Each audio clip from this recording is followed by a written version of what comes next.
Hi అండి. నమస్తే. నేను మీ గీత. వెల్కమ్ టు మురమల ముచ్చట్లు. అందరూ ఎలా ఉన్నారండి? నేను బాగున్నాను. మీ అందరూ బాగున్నారనుకుంటున్నానండి. ఇంకా బాగుండాలని మనస్ఫూర్తిగా కోరుకుంటున్నాను. అండ్ ఈ వీడియో వచ్చి ద్రాక్షారామం గురించండి. ద్రాక్షారామం ఒక విశిష్టత గురించి నేను ఈ వీడియోలో చెప్తానండి. తెలుగు రాష్ట్రాల్లో ప్రముఖ శైవ క్షేత్రాలలో ద్రాక్షారామం ఒకటి. ద్రాక్షారామం గొప్పతనం, విశేషాలు చాలామందికి తెలియదు. ఈ ద్రాక్షారామం భారతదేశంలో గల 18 శక్తిపీఠాలలో 12వ శక్తిపీఠం. అలాగే పంచారామ క్షేత్రాలలో ఒకటి ద్రాక్షారామం. ఈ ద్రాక్షారామాన్ని దక్షిణ కాశీగా కూడా పిలుస్తారండి. ఇక్కడ శక్తిపీఠం ఎలా వెలిసింది, ద్రాక్షారామం పంచారామంలో ఎలా ఒకటయింది, దక్షిణ కాశీగా ఎలా పేరు వచ్చింది అని తెలుసుకునే ముందు వీడియోని లైక్ చేసి ఛానల్ సబ్స్క్రైబ్ చేసుకోండి. ద్రాక్షారామం కోనసీమ జిల్లాలో రామచంద్రపురం పరిధిలో కలదు. రాజమండ్రికి దాదాపు 50 కిలోమీటర్ల దూరంలోను, అలాగే కాకినాడకి దాదాపు 30 కిలోమీటర్ల దూరంలో ఈ ద్రాక్షారామం కలదు. ట్రైన్లో వచ్చేవారికి దగ్గర గల రైల్వే స్టేషన్ కాకినాడ మరియు రాజమండ్రి అండి. రాజమండ్రి నుంచి అయితే డైరెక్ట్ రామచంద్రపురం బస్సెస్ ఉంటాయి. అక్కడి నుంచి Draksharamam 5 kilometres auto or bus availability ఉంటుంది. కాకినాడ నుంచి అయితే డైరెక్ట్ ద్రాక్షారామం బస్సు ఉంటుందండి. ఇక్కడ రూమ్స్ కూడా అవైలబిలిటీ ఉంటాయండి. ఇక్కడ మెయిన్ ఎంట్రన్స్ నుంచి గుడి లోపలికి వెళ్ళగానే ఇక్కడ ఏమేమి పూజలు చేస్తారో, వాటిని ఎంత ఖర్చు అవుతుందో అనే వివరాలు ఇక్కడ ఏర్పాటు చేశారు. నేను ఇంతకుముందు టెంపుల్కి వచ్చినప్పుడు చూసినప్పుడు అవి ఉన్నాయండి. ఇప్పుడు ఇక్కడ డెకరేషన్ వల్ల మీకు అవి ఏం కనిపించట్లేదు. అక్కడ షెడ్లా ఉంది చూసారా, ఆ షెడ్ మీద రాహుకాలం కుంకుమార్చన, శ్రీ కాలభైరవ స్వామి వారికి అభిషేకము, చండీ హోమము, ఇలాగ ప్రతిదీ రాసి దాని పక్కన వాటి కాస్ట్ కూడా రాసి పెట్టారు. సో ఇప్పుడైతే మీకు కనిపించట్లేదు, కానీ మామూలుగా అయితే అవి ప్రతి ఎంట్రన్స్ అవుతుండగానే మనకి ఏమేం పూజలు, దాని పక్కన ఎంత కాస్ట్ అనేది మొత్తం అంతా రాసి ఉంచుతారండి. స్వామివారిని దర్శించుకోవడానికి స్పెషల్ ఎంట్రీ దర్శనం టికెట్ ఉంటుందండి, 50 రూపీస్. అలాగే ఇక్కడ ఎంట్రన్స్లోనే దిండి వినాయకుడు అండ్ తాండవ గణపతి విగ్రహం కూడా ఉంటుంది. ఈ గుడి ప్రత్యేకత ఏమిటంటే ఇది 2 అంతస్తుల్లో ఉంటుందండి. చుట్టూ ఉన్న మండపం కూడా 2 అంతస్తుల్లో ఉంటుంది. ఇక్కడ కొలువైన స్వామివారి పేరు భీమేశ్వరుడు. అలాగే శక్తిపీఠం అమ్మవారు మాణిక్యాంబ అమ్మవారు. ఈ ఆలయాన్ని దాదాపు 7-8 శతాబ్దాల క్రితం, అంటే 1200-1300 సంవత్సరాల క్రితం తూర్పు చాణక్య వంశీయులు అయిన చాణక్య భీముడు నిర్మించాడు. ఇక్కడ కొలువైన స్వామి భీమేశ్వరుడు రూపంలో దాదాపు 14 అడుగులు ఎత్తులో కొలువై ఉంటాడు. స్వామివారిని దర్శించుకోవాలి అంటే పై అంతస్తుకు వెళ్ళి దర్శించుకోవాలి. స్వామివారికి అభిషేకాలు కూడా పైనుంచే జరుగుతాయండి. స్వామివారి కిందున్న భాగాన్ని చీకటి కోణం అంటారండి. నేను ఇక్కడ లోపలికి ఫోన్ నాట్ అలౌడ్ అని చెప్పి నేను ఫోన్ అంటే కింద చీకటి కోణం దాని లోపలికి తీసుకెళ్ళాను. సో అందుకని అక్కడ కొంచెం వీడియో క్లిప్ తీయగలిగాను. ఇది స్వామివారి కింద భాగం అండి, దీన్నే చీకటి కోణ అంటారు. బట్ పైకి మాత్రం నేను ఫోన్ తీసుకెళ్ళలేదు, అందుకని నేను నెట్లో ఉన్న ఫొటోస్ డౌన్లోడ్ చేసి ఇక్కడ పెడుతున్నానండి. ఇది స్వామివారి పైన ఉన్నదండి, పై భాగం. ఇక్కడ నుంచి అభిషేకాలు అవి జరుగుతాయి. మాణిక్యాంబ అమ్మవారు గర్భాలయంలో ఉండరండి, పక్కనే ఉన్న మండపంలో ఉంటారు. ఈ క్షేత్రానికి క్షేత్రపాలకుడు లక్ష్మీ నరసింహస్వామి ఈ మెయిన్ ఎంట్రన్స్ నుంచి గుడి లోపలికి వచ్చేటప్పుడు కుడివైపు ఉంటారు. ఈ ఆలయంలో వాయులింగం కూడా ఉంటుందండి. ఈ వాయులింగానికి అన్ని ద్రవ్యాలతో అభిషేకం చేయవచ్చు అని చెప్పి ఒక ఫ్లెక్సీల మీద రాసి కూడా ఉంటుంది. అండ్ ఈ దేవాలయానికి 4 దిక్కుల 4 పెద్ద పెద్ద గోపురాలు ఉంటాయి. అండ్ ఇక్కడ కాలభైరవ స్వామి ఆలయం కూడా కలదండి. ఇక్కడ అష్టభైరవులు చూడవచ్చు. 8 శివలింగాలతో కూడిన అష్టభైరవులు అండి. ఈ శివలింగాల మీద ఎలాంటి అభిషేకాలు చేయకూడదని ఇక్కడ బోర్డు కూడా ఉంటుంది. కాలభైరవ స్వామి టెంపుల్ దగ్గర నుంచి కొంచెం ముందుకు వెళ్తే మీకు నెక్స్ట్ రావి చెట్టు వస్తుందండి. ఇదంతా మొత్తం గుడి ప్రాంగణం.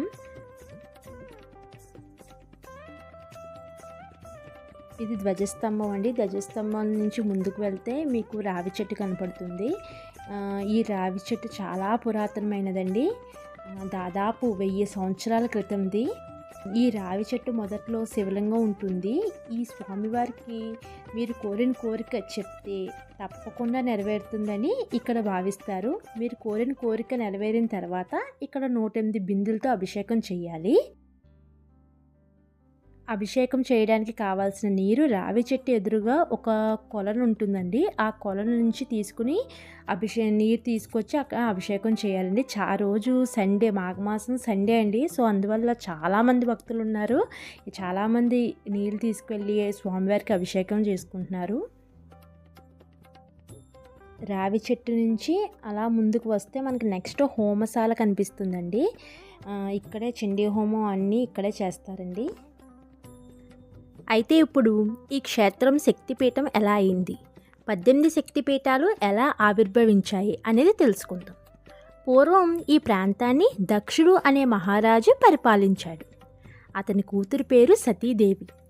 సతీదేవి తన తండ్రి మాటను పెడచెవు పెట్టి పరమేశ్వరుని వివాహం చేసుకుంది. అయితే ఒకరోజు దక్షుడు ఈ దక్షారామంలో ఒక మహాయజ్ఞాన్ని తలపెట్టాడు. ఆ యజ్ఞానికి శివదంపతులను తప్ప మిగతా దేవతలందరినీ ఆహ్వానించాడు. తనకు ఆహ్వానం రాలేనందుకు మదనపడి జరిగేది యజ్ఞమే గనుక పిలవకపోయినా వెళ్ళి చూసి రావచ్చని అనుకుంది తల్లి. పిలవని పేరంటానికి వెళ్ళవద్దని శివుడు ఎంత చెప్పినా వినలేదు. తప్పనిసరి శివుడు ఆమెకు నందిని ఇచ్చి పంపించాడు. శివుడు చెప్పినట్లే యజ్ఞవాటికలో సతీదేవికి ఘోర అవమానం జరిగింది. త్రిమూర్తులలో సర్వశ్రేష్ఠుడైన శంకరుడిని పిలవకుండా యజ్ఞం చేయడం తగదని తండ్రైన దక్షుడికి హితువు పలికింది. కానీ దక్షుడు సతీదేవి మాటలను వినలేదు. సర్వదేవతల మధ్యన యజ్ఞవాటికలో నిలబడి యజ్ఞపురుషుడైన శివుడిని అనరాని మాటలు అన్నాడు.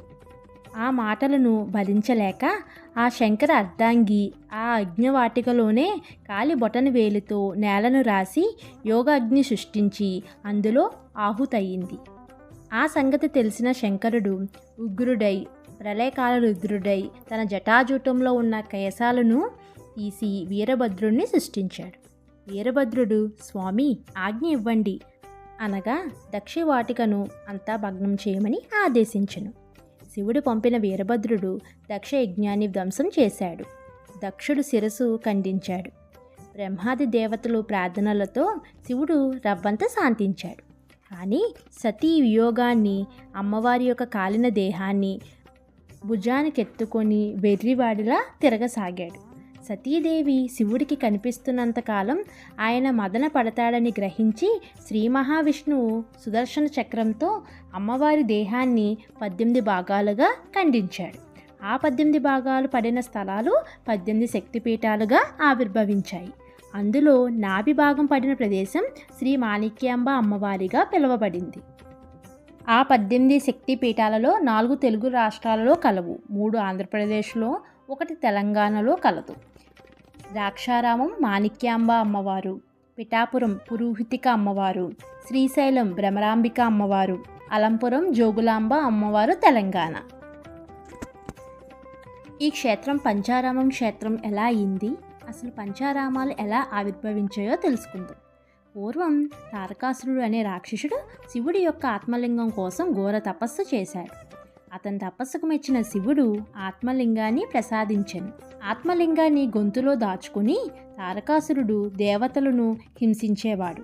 ఒకనాడు దేవతలందరూ కలిసి శ్రీ మహావిష్ణువును శరణు కోరగా శ్రీ మహావిష్ణువు తారకాసుడు శివుడు యొక్క ఆత్మలింగాన్ని పొందాడు అని, అతను వధించాలి అంటే శివుడు అంశ ద్వారా జన్మించేవాడి వలె సాధ్యం అవుతుందని చెప్పాడు.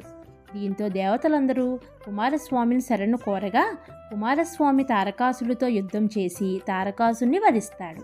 ఆ యుద్ధంలో ఒక బాణం శివుడి యొక్క ఆత్మలింగానికి తగులగా అది 5 ముక్కలుగా అయ్యి 5 ప్రాంతాల్లో పడి పంచారామాలుగా అవతరించాయి. మొత్తం 5 పంచారామాలు ఆంధ్రప్రదేశ్లోనే ఉన్నాయి.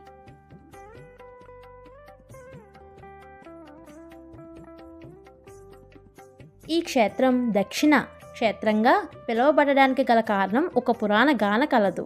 పూర్వం కాశీలో నివసిస్తున్న వేదవ్యాసుడిని పరీక్షించదలిచి కాశీ విశ్వేశ్వరుడు ఒకనాడు వేదవ్యాసుడికి కాశీలో భిక్ష దొరకకుండా చేశాడు. దీంతో ఆగ్రహించిన వ్యాస మహర్షి కాశీను శపించాడు. అయితే అక్కడే ఉన్న అన్నపూర్ణాదేవి వ్యాస మహర్షికి భిక్ష ప్రసాదించింది. వ్యాసుడు కాశీని శపించబోయాడన్న విషయం తెలిసిన కాశీ విశ్వేశ్వరుడు వ్యాస మహర్షిని నీకు నీ శిష్య బృందానికి విశాలవంత జీవితం గడిపే వాళ్ళకి కాశీలో స్థానం లేదని బహిష్కరించారు. అన్నపూర్ణాదేవి వ్యాసుడికి ఈ విధంగా సలహా ఇస్తుంది. మీరు మీ శిష్య బృందం ఇక్కడ నుంచి ద్రాక్షారామం వెళ్ళాలి. అక్కడ భీమేశ్వరుడు ఉంటాడు. స్వామివారిని దర్శించుకొని మోక్షం పొందాలి అని సలహా ఇస్తుంది. ఆ తల్లి సలహా మేరకు వ్యాసుడు అతని బృందం ద్రాక్షారామం వచ్చాడు అని తెలుస్తుంది. కాశీ నుంచి వచ్చిన వ్యాసుడు ఇక్కడ కొంతకాలం గడపడం వల్ల ఈ ప్రాంతానికి దక్షిణ కాశీగా పిలుస్తారు అని మరికొందరు పేర్కొంటారు. ఇక్కడ నిత్యం అన్నదానం చేస్తారండి.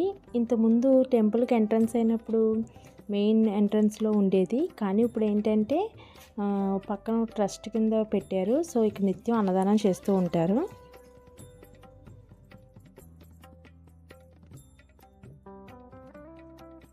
ఇదేనండి ద్రాక్షారామం ఒక వీడియో. నచ్చితే లైక్ చేయండి అండ్ ఛానల్ సబ్స్క్రైబ్ చేసుకోండి. ఇంకా చాలా టెంపుల్స్ గురించి మీకు చెప్తాను. అంటే టెంపుల్ ఒక విశిష్టత అండ్ ఆ టెంపుల్స్ దగ్గర రూమ్స్ అవి అవైలబిలిటీ ఉంటాయా లేవా, నెక్స్ట్ బస్సెస్ అవి అనేవి ఎక్కడి నుంచి ఎక్కడికి, ఇలా ప్రతి విషయం మీకు చెప్తాను. దాంతోపాటు మురుమల్ల కళ్యాణం డేట్స్ వీడియోస్ కూడా ఎవ్రీ మంత్ చేస్తూ ఉంటానండి, అప్లోడ్ చేస్తాను. వీడియోస్ నచ్చితే కనుక లైక్ చేయండి అండ్ ఛానల్ సబ్స్క్రైబ్ చేసుకోవడం మాత్రం మర్చిపోకండి. అంతవరకు స్టే ట్యూన్. మురుమల్ల ముచ్చట్లు.